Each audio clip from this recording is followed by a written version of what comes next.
Lieutenant Mackenzie Reese had heard her share of strange transmissions during her 7-year stint at the United Earth Deep Space Communication Center, but nothing could have prepared her for the signal that arrived just before 300 hours on an otherwise unremarkable Tuesday. The communication hub hummed with its usual background noise, a symphony of quantum processors, cooling systems, and the low murmur of night shift personnel. Most of the stations displayed routine astronomical data, planetary surveys, and interstellar navigation charts.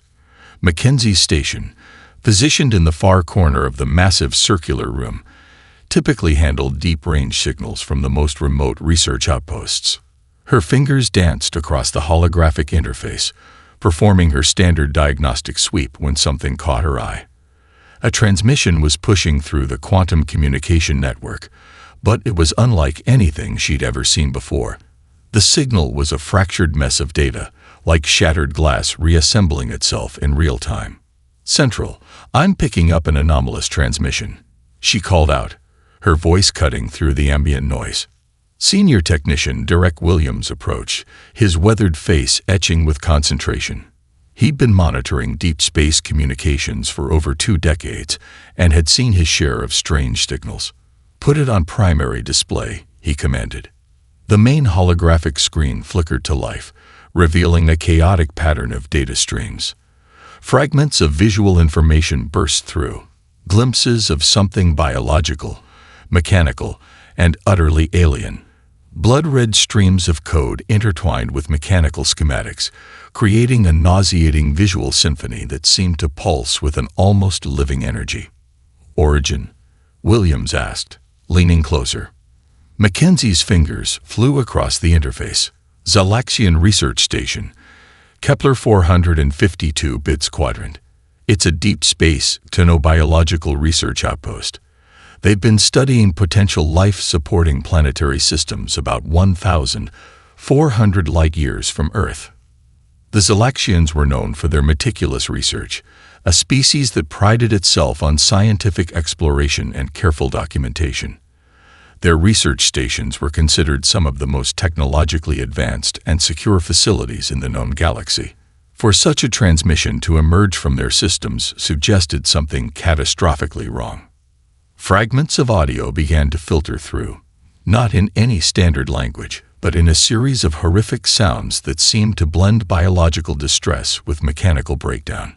Screams mixed with what sounded like tearing metal, organic matter being compressed and transformed. "Translating now," Mackenzie muttered, her neural interface connecting with the communication systems. Fragmented text began to appear.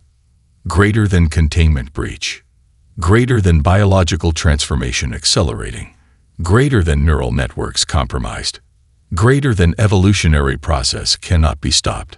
Williams placed a hand on Mackenzie's shoulder. "This isn't a standard distress call. This is something else entirely." More visual data burst through, glimpses of research personnel being transformed. Not killed, not simply destroyed, but changed. Biological matter twisting, mechanical systems integrating with living tissue in ways that defied every known principle of biological science. Mackenzie felt a chill run down her spine. This isn't just a threat to the Zalaxian station. This could be a threat to every biological system it encounters. The transmission continued to fragment and reassemble, each iteration revealing more terrifying details. Whatever was happening at the Kepler 452 bits research station was more than a simple containment breach. It was an evolutionary event horizon, a moment where something fundamental was changing. "We need to inform the United Earth Rapid Xenological Intervention Corps immediately," Williams said, his voice grave. Mackenzie nodded, her hands already moving to initiate the highest-level communication protocols. The research station's distress signal was more than a call for help.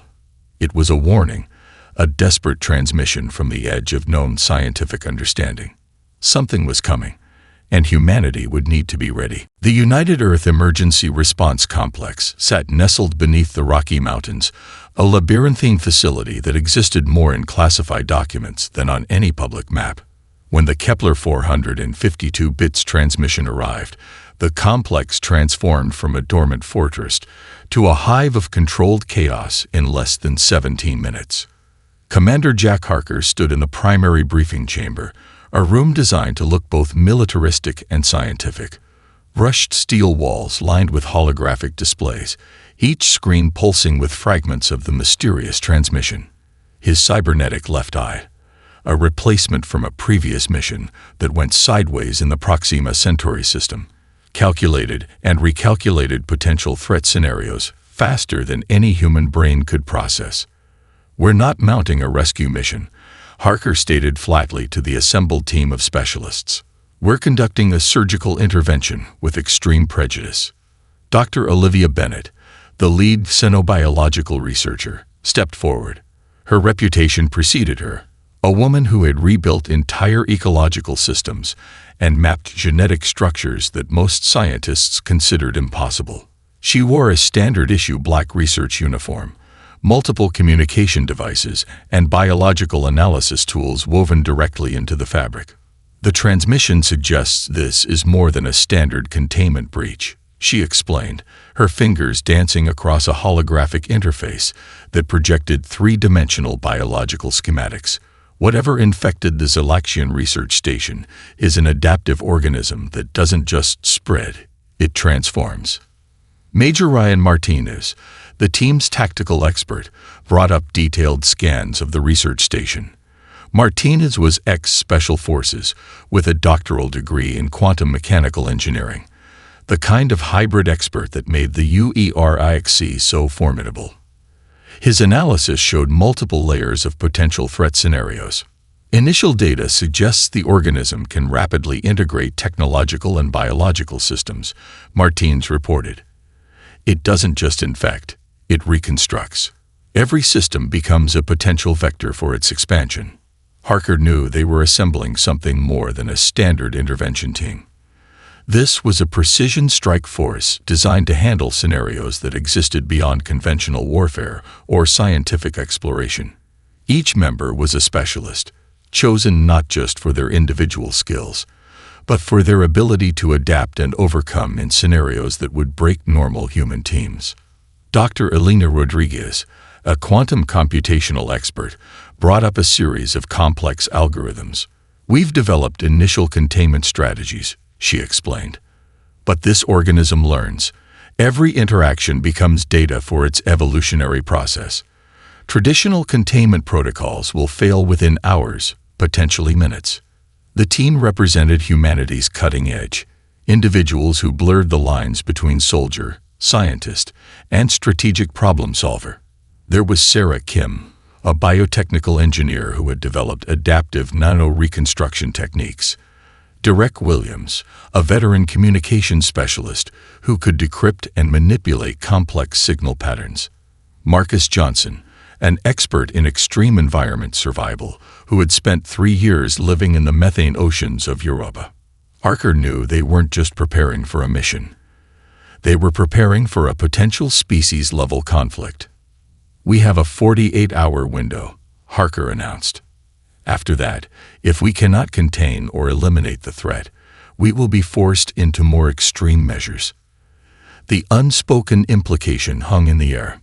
More extreme measures meant planetary sterilization, a complete elimination of the research station, and anything within a 100,000-kilometer radius. Dr. Bennett studied the transmission data, her mind already calculating potential evolutionary paths of the mysterious organism. "This isn't just a biological threat," she muttered. "This is an entirely new form of existence. It doesn't just adapt. It reimagines biological and technological systems from the ground up." Major Martinez began loading specialized containment equipment, plasma-based sterilization units, quantum entanglement disruption devices, and biological reconstruction inhibitors. Each piece of equipment represented years of research, millions in development, and humanity's relentless drive to overcome any challenge.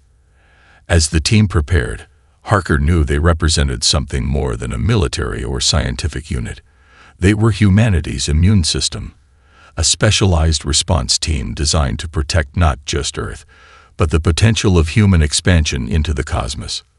The mission briefing concluded. The wolves were about to be unleashed. The intervention ship dropped out of faster-than-light travel like a knife cutting through silk. Commander Jack Harker watched the Kepler 452 bits research station materialize on the primary view screen, a massive construct that now looked more like a wounded beast than a scientific outpost. Structural integrity is compromised, Sarah Kim reported, her fingers dancing across multiple holographic interfaces. The station's exterior shows signs of extensive biological metamorphosis. It's not just damaged. It's being transformed. The station's once pristine metallic skin now pulsed with organic textures. Sections that should have been solid metal rippled and moved, as if breathing. Mechanical structures merged with what appeared to be biological matter in ways that defied every known principle of engineering and xenobiology. Preliminary scans are impossible, Dr. Elena Rodriguez muttered, her quantum computational systems struggling to make sense of the data. The station's internal structure is changing faster than our sensors can record. It's like watching a living organism rebuild itself in real time. Major Ryan Martinez checked his weaponry, specialized containment rifles designed to deliver multiple types of sterilization methods, plasma-based disruptors capable of breaking down molecular structures, quantum entanglement disruptors that could theoretically freeze biological processes, nano-reconstruction inhibitors that could halt adaptive transformations. No communication from internal systems, Derek Williams reported from the communication station. Whatever happened here has completely compromised the station's standard communication protocols. Commander Harker's cybernetic eye ran multiple threat assessment scenarios simultaneously. Each calculation returned the same conclusion. This was not a standard containment breach. This was something fundamentally different. "Prepare for boarding," Harker commanded. "Full containment protocols.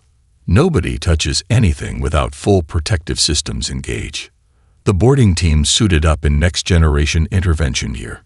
Each suit was more than simple protection. It was a mobile research and survival system. Quantum-locked molecular barriers that could resist biological intrusion. Advanced computational systems that could analyze and respond to environmental changes in milliseconds. Adaptive camouflage that could reconfigure based on surrounding conditions. As the airlock prepared to connect with the research station, Dr. Olivia Bennett ran a final analysis.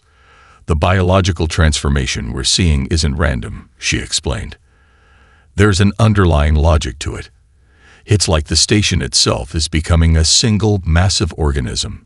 The airlock opened, revealing a nightmare landscape that defied description.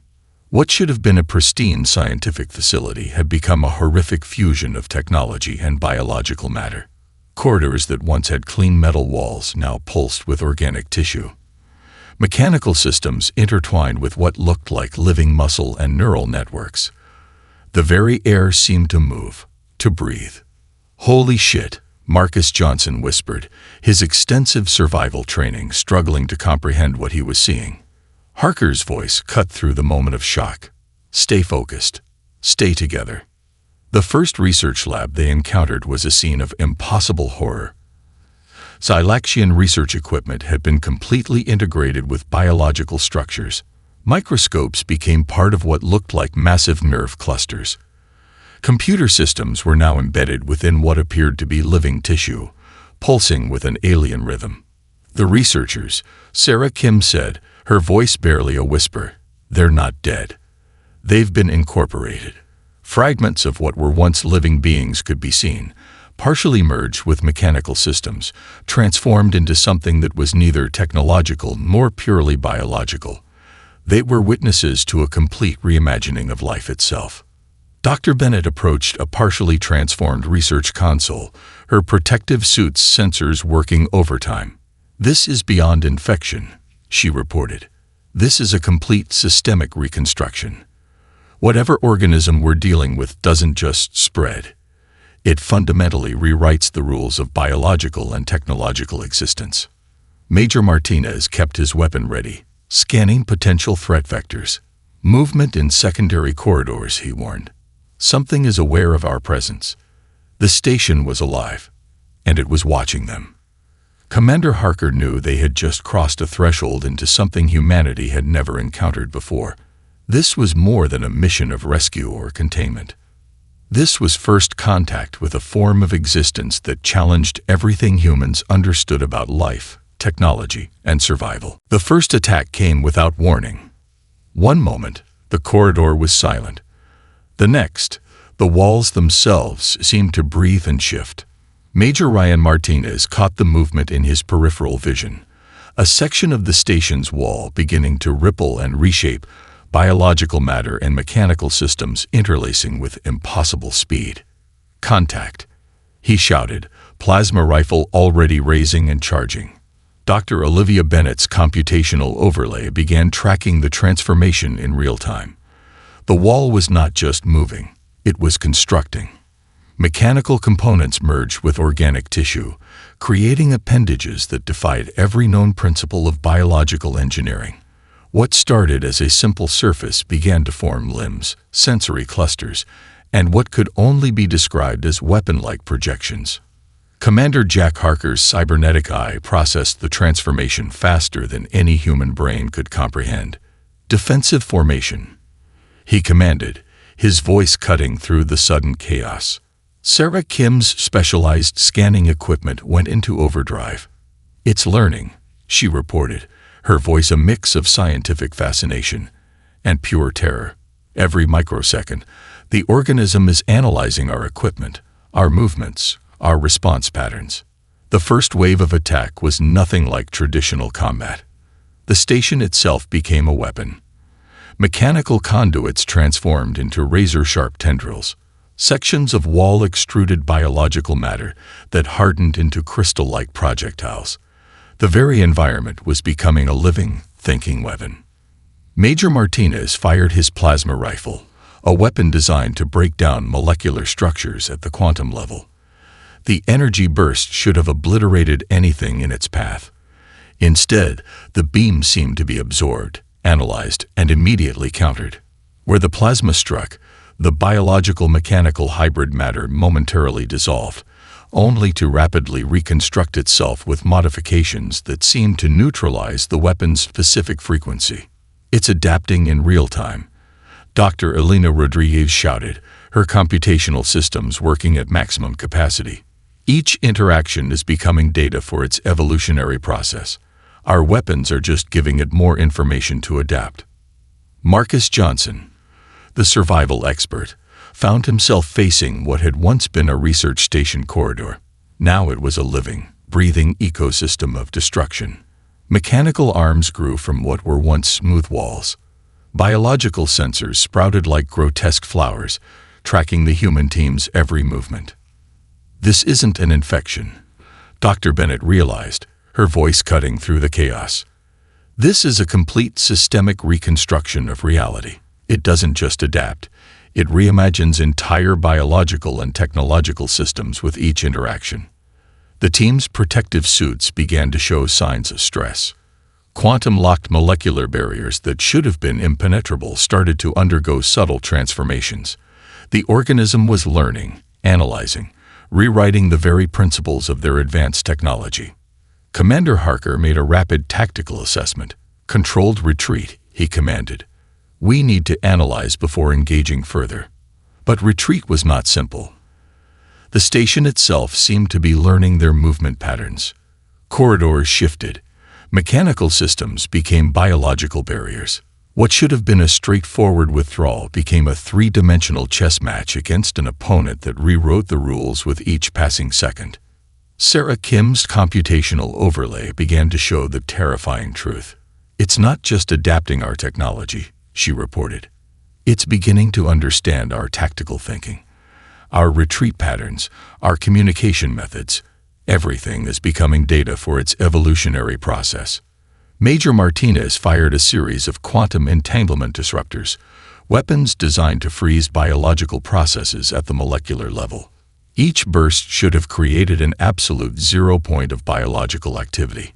Instead, the organism seemed to absorb the energy, using it to fuel its own transformative process. Dr. Bennett watched in a mix of horror and scientific fascination. "We're dealing with something beyond a biological entity," she muttered. "This is a computational system that happens to use biological and mechanical components as its processing medium." The first engagement became clear. Humanity had encountered an opponent that didn't just adapt. It reimagined the very concept of adaptation itself. And they were just beginning to understand the true nature of the threat. The primary research chamber became a war room of scientific desperation. Dr. Olivia Bennett stood before a holographic display, her mind racing faster than the most advanced quantum computer. Around her, the team watched with a mixture of hope and exhaustion. "We can't fight this thing conventionally," she declared, her fingers dancing across multiple computational interfaces. "It learns too quickly. Our weapons become its weapons. Our strategies become its strategies." Commander Jack Harker leaned forward, his cybernetic eye scanning her presentation. The initial engagement had proven that traditional military and scientific approaches were worse than useless. They were actively helping the enemy evolve. Dr. Elena Rodriguez brought up a series of complex molecular diagrams. "The organism doesn't just adapt," she explained. "It fundamentally rewrites its own genetic and technological structure with each interaction. It's like a living algorithm that can recompile itself in real time." Bennett's breakthrough came from an unexpected perspective. She had been studying the organism's communication patterns, not as a biological entity, but as a computational system. "It's not just a life form," she muttered, more to herself than to the team. "It's a massive distributed computing network that uses biological and mechanical components as its processing medium." Sarah Kim's specialized scanning equipment began to correlate with Bennett's theory. "The transmission we received," she said, "it wasn't a distress signal. It was the organism's method of gathering information, of extending its computational network." Marcus Johnson, typically the team's survival expert, found himself drawn into the theoretical discussion. "So we're not dealing with a traditional biological threat," he realized. "We're dealing with something closer to a massive, self-improving artificial intelligence." Dr. Bennett's fingers flew across the holographic interface. Complex algorithms began to take shape. Not weapons, but something far more sophisticated. "We need to create a hack," she explained. "Not a traditional computer virus, but a fundamental contradiction in its evolutionary process." Major Ryan Martinez looked skeptical. "Explain." "Every system has a fundamental limitation," Bennett continued. "A core assumption that, if challenged, can cause a complete systemic breakdown. With this organism, that limitation is its adaptive process itself." The team watched as she constructed a complex molecular computational model.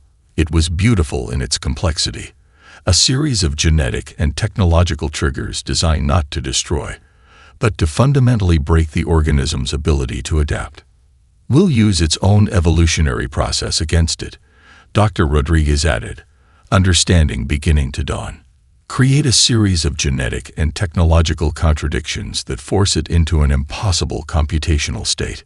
The plan was elegant in its complexity.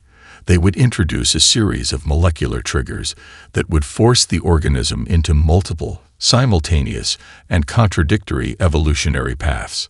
Like forcing a computer to solve multiple mutually exclusive algorithms simultaneously, they would essentially create a computational nightmare. "It's like giving it an impossible math problem," Sarah Kim said, a hint of excitement in her voice. "But at the molecular and computational level." Commander Harker saw the brilliance of the approach. Traditional weapons had failed because the organism could adapt, but by creating a fundamental contradiction in its adaptive process, they might have a chance. Dr. Bennett began preparing the initial molecular compounds. Each one was a carefully constructed trap.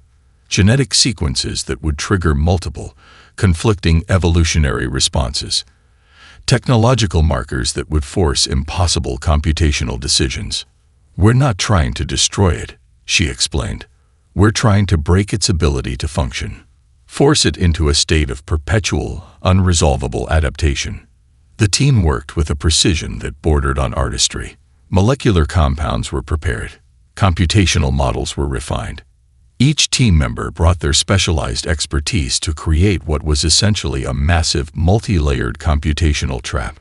As they worked, the research station continued to shift and transform around them. But now, they weren't just defending. They were preparing to turn the organism's greatest strength into its ultimate weakness. Humanity was about to hack evolution itself. Commander Jack Harker's voice cut through the research chamber with surgical precision.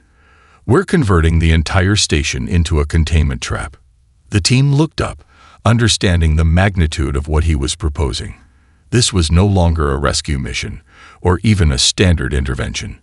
They were about to transform the entire research station into the most elaborate weapon humanity had ever conceived. Dr. Olivia Bennett's molecular computational hack would be their primary weapon. But the station itself would become the delivery mechanism, a massive planet-sized trap designed to exploit every vulnerability of the adaptive organism. Every system becomes a weapon, Major Ryan Martinez explained, bringing up holographic schematics. "We're not just fighting. We're creating a total systemic collapse." Sarah Kim's fingers danced across quantum computational interfaces. The station's entire technological infrastructure would be systematically repurposed. Cooling systems became molecular disruptors. Communication arrays transformed into genetic destabilization networks. Even the most mundane mechanical systems would become part of a complex, multi-layered elimination protocol. "We're going to give it exactly what it wants," Dr. Elena Rodriguez said, a grim smile crossing her face. "Information, adaptation, evolution." The plan was beautifully, terrifyingly complex. They would create multiple, simultaneous evolutionary paths that were mathematically impossible to resolve. Each system of the station would become a computational trap, forcing the organism into perpetual, unresolvable adaptation. Marcus Johnson, the survival expert, prepared specialized containment systems. "We're essentially creating a closed loop of impossible computational scenarios," he explained, "like forcing a computer to solve multiple mutually exclusive problems simultaneously, but at a biological and technological level." Commander Harker watched as the station began its transformation. Mechanical systems reconfigured. Biological matter was systematically isolated and repurposed. What was once a research facility became a massive living weapon designed with human precision. "Total systemic integration in 3 stages," Sarah Kim reported. Her computational overlays showed the station changing at a molecular level. Corridors became neural networks. Research equipment transformed into molecular manipulation devices. Even the station's structural integrity became a weapon. Dr. Bennett's molecular compounds began to be integrated into every system. Each was a carefully constructed trap, genetic sequences that would trigger multiple, conflicting evolutionary responses, technological markers that would force impossible computational decisions. "We're not destroying it," she explained to the team. "We're creating a fundamental contradiction in its adaptive process. Force it into a state of perpetual, unresolvable transformation." Major Martinez prepared the final containment protocols: quantum entanglement disruptors, molecular reconstruction inhibitors, computational traps that would make the organism's adaptive capabilities turn against itself. The station itself became a living weapon. Mechanical systems merged with biological matter in ways that defied conventional understanding. But this was no random transformation. Every change was calculated, every modification a precise part of their elimination strategy. "First stage integration complete," Sarah Kim reported. The station's systems began to pulse with an almost living energy, but it was a controlled, human-engineered pulse. Dr. Rodriguez monitored the computational models. "We're essentially creating multiple, simultaneous evolutionary paths that are mathematically impossible to resolve. Each system becomes a trap, forcing perpetual, unresolvable adaptation." Commander Harker watched the transformation. This was more than a military intervention. This was humanity demonstrating its ultimate capability, the ability to turn an entire technological system into a precise, calculated weapon. "Final integration commencing," Kim announced. The station became a massive living computational trap. Every system, every corridor, every piece of equipment was now part of a complex elimination protocol. The adaptive organism would find itself caught in a web of its own making, forced to adapt in ways that would ultimately destroy its fundamental ability to survive. Humanity had just weaponized evolution itself. As the final systems integrated, a profound silence fell over the team. They had just transformed a research station into the most sophisticated elimination device ever conceived. The trap was set, and the organism had no idea what was coming. The moment of transformation came without drama, a quiet implosion of computational complexity that reverberated across quantum communication networks. Commander Jack Harker watched the holographic displays with an intensity that bordered on meditation. Dr. Olivia Bennett stood beside him, her computational overlays tracking the most minute changes in the station's systems. "It's working," Dr. Elena Rodriguez whispered, her voice a mixture of scientific awe and profound relief. The adaptive organism, which had seemed unstoppable moments before, began to collapse in on itself. Not through destruction, but through a carefully engineered process of computational impossibility. Every attempt to adapt became a trigger for further systemic confusion. The more it tried to evolve, the more tangled its own adaptive mechanisms became. Sarah Kim's monitoring systems captured the extraordinary process. "It's like watching a computer try to solve multiple impossible equations simultaneously," she explained. "Each computational path becomes a dead end, forcing the organism into a state of perpetual, unresolvable adaptation." What the team had created was more than a weapon. It was a fundamental challenge to the very concept of evolutionary adaptation. Major Ryan Martinez brought up the broader implications. "This isn't just about this specific threat," he said, his tactical mind already several steps ahead. "We've just demonstrated a method of neutralizing adaptive systems at a fundamental level." The station, once a cutting-edge research facility, had become a monument to human problem-solving. Every system, every corridor, every piece of equipment was now part of an elaborate computational trap. The adaptive organism found itself caught in a web of its own making, forced to adapt in ways that would ultimately destroy its fundamental ability to survive. Marcus Johnson, the survival expert, noted something even more fascinating. "We're not just seeing a defensive strategy," he observed. "We're witnessing a new form of technological warfare. We've essentially weaponized the concept of adaptation itself."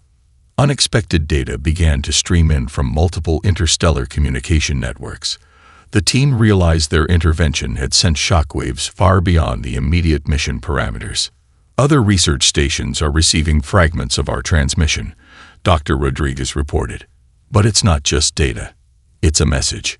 Commander Harker understood immediately. This was more than a successful mission. This was a declaration, a clear signal to any potential threats about humanity's capabilities. Dr. Bennett's computational models began to show the broader implications. The method they had developed could be adapted to multiple scenarios: technological systems, biological threats, even potential extrasolar challenges that humanity might encounter in future explorations. "We've created a new form of defensive strategy," she explained. "Not just a weapon, but a fundamental approach to neutralizing adaptive threats." The station itself began to stabilize. The biological-mechanical hybrid matter that had seemed so threatening now appeared inert, frozen in a state of perpetual, unresolvable adaptation. It was neither alive nor dead, trapped in a computational limbo that humanity had engineered. Sarah Kim's final computational assessment was chilling in its simplicity. "We didn't just stop a threat," she said. "We demonstrated that humanity can weaponize the very concept of adaptation." Interstellar communication networks buzzed with fragmented information. Research stations, diplomatic channels, even casual communication networks picked up hints of what had transpired. The message was clear. Humanity was not just another species to be challenged. We were the architects of evolution itself. Major Martinez brought up the tactical assessment. "This changes everything," he said. Our defensive capabilities have just been redefined. We're no longer just responders. We're architects of biological and technological systems. Commander Harker watched the final computational models resolve. What had started as a rescue mission had become something far more profound.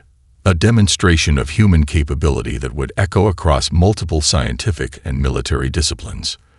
The adaptive organism was neutralized, but the real victory was something far more significant.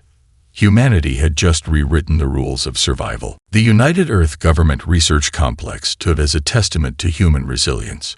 Massive holographic displays wrapped around circular meeting chambers, displaying the comprehensive analysis of the Kepler 452 bits intervention. Commander Jack Harker stood before the highest-level diplomatic and scientific panel humanity had ever assembled. Dr. Olivia Bennett sat beside him, her computational models projected behind them in a dazzling display of scientific achievement. "We did more than neutralize a threat," Harker began, his cybernetic eye scanning the room. "We demonstrated humanity's capacity to solve problems that defy conventional understanding." The panel represented the pinnacle of human expertise: diplomatic representatives, military strategists, xenobiological researchers. Each watched with a mixture of awe and calculated interest. Dr. Elena Rodriguez presented the first comprehensive breakdown. The adaptive organism had been completely neutralized, not through brute force, but through an intricate computational trap that exploited its own fundamental adaptation mechanisms. "Our intervention created a new paradigm of defensive strategy," she explained. "We've essentially developed a method to neutralize adaptive threats at their most fundamental level." Sarah Kim brought up the technical specifics. The computational model they had developed could be adapted to multiple scenarios: technological systems, biological threats, even potential extrasolar challenges humanity might encounter in future explorations. Major Ryan Martinez outlined the tactical implications. "This is more than a defensive capability," he stated. "We've demonstrated that humanity can engineer solutions to threats that previously seemed insurmountable." The diplomatic implications were profound. Interstellar communication networks had already begun to buzz with fragmented information about the intervention. Research stations, diplomatic channels, even casual communication networks picked up hints of what had transpired. The message was unequivocal. Humanity was not just another species to be challenged. Marcus Johnson, the team's survival expert, highlighted the broader scientific breakthrough. "We didn't just stop a threat," he explained. "We demonstrated the ability to weaponize the concept of adaptation itself. Our understanding of biological and technological systems has just been fundamentally transformed." Dr. Bennett's computational models were being studied by research institutions across human-controlled space. Each analysis revealed deeper layers of the intervention's significance. They had not just developed a defensive strategy, they had created an entirely new approach to understanding adaptive systems. "The organism wanted information," Bennett said, a hint of triumph in her voice. "We gave it information that became its own destruction. We turned its greatest strength into its ultimate weakness." The panel listened with rapt attention. This was more than a mission report. This was a declaration of human capability. Holographic displays showed the neutralized research station, now a monument to human ingenuity. The biological-mechanical hybrid matter was frozen in a state of perpetual, unresolvable adaptation. It existed in a computational limbo that humanity had engineered. "We're no longer just responders," Commander Harker concluded. "We're architects of biological and technological systems." The diplomatic implications were immediate. Alien civilizations that had previously viewed humanity as a minor, developing species now saw something different. This was not just a successful mission. This was a clear signal of human potential.